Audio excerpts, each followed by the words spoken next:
Well, you said that you feel responsible for anybody's death or anything that occurred from Crips. Well, I feel I'm partly responsible for those that are trying to emulate.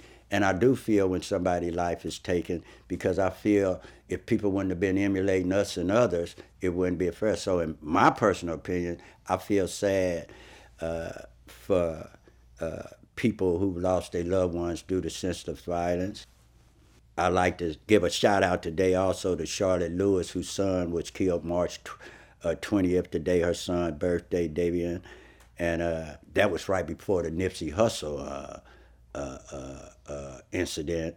A lot of people had lost their lives. So I feel that I should give back and try to give back to the community and do what I can to address senseless gun violence, whether it be by friend, family, foe, or those that are here to serve and protect us. Well, you mentioned Nipsey Hussle. We lost him earlier this year, and that was once again Crip on Crip violence. It was, now that more information is coming out, Eric Holder, who was actually defended by your friend Chris Darden No, at some he point. reclused himself He reclused himself, but he after originally he had death threats. death threats, and I told him that was coming with that to be careful on that. Oh, so you had a conversation with Chris Darden about him representing Eric Holder. I had a conversation about something else prior to that involved the 60 to where when you look in Chris Darden's book, he says one case that he feels somebody got found guilty of a murder where he felt he was innocent and has been hunting him. That kid is from the Rolling 60s, J Stone. And this is why we go back to social justice and fairness. So I had told him, J Stone, hey man, Chris say you might have been innocent. And I was trying to, because don't nobody, it's one thing to be accused of something you didn't do. Yeah. Right is right, is wrong is wrong. So when I hear about him catching that case, I text him and say, hey, bro,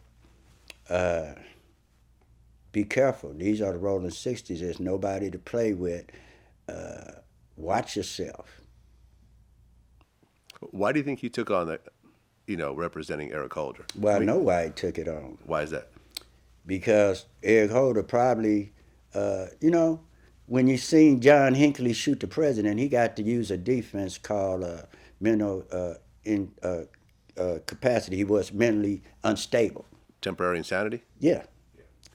That's what would have been used here probably, which blacks aren't allowed to use. So he'd have probably been testing the water because I text him and say, are you trying to try this case under temporary insanity, mental illness?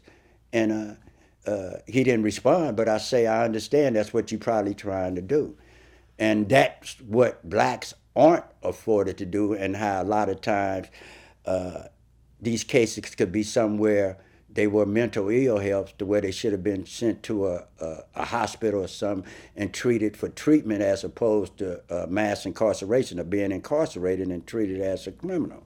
So he would have been addressing that to where John Hinckley shot a president, but he got to go to the St. Elizabeth up Right. under this defense. I figured that. I mean, That's the only logical thing you could think of. Right. What because defense can you say? Right, because Eric Holder has a history of mental illness.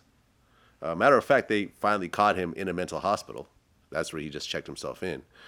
And to kill someone in broad daylight in front of a whole bunch of people with cameras everywhere, that would be the defense I thought that he would use. Me too. Yeah, but he ended up reclusing himself because people were threatening to kill him. Were you surprised that he reclused himself? I talked to him. I texted him. Nope. Not when your mom's getting sick. Not when you threaten somebody's mother His mother was being threatened. and his kids. Yeah. It wasn't about him, because a lot of times you have to stand up to bite the bullet for what you believe in. But when you start jeopardizing other people's lives, we as blacks have to really get off this lynch mob, Willie Lynch ass mentality to where when somebody got a disagreement or somebody got an opinion, you want to go and lynch them or downgrade them or castrate them. That's showing how, what they say, shade. Stay in your lane. Like, for instance, A lot of times I be with Fred Hampton, Triple C's, Black Panthers. But they philosophies, anti-police, this, that, ain't my same politics. I'm a Crip. We on this different agenda. And these are the same way you have to go back to fairness and stand in your lane and other people leave. So when it comes to that, you know, he has a right. Eric Holder. What about him? Well, when you say he has the right, you're talking about Eric Holder or you're talking about Chris Darden? Everybody has, you can't pick and choose when you're talking about the criminal justice system. Okay. Let me just ask you this. Does everybody have a right to a defense? Yes. There, your answer is there. Oh, there you go.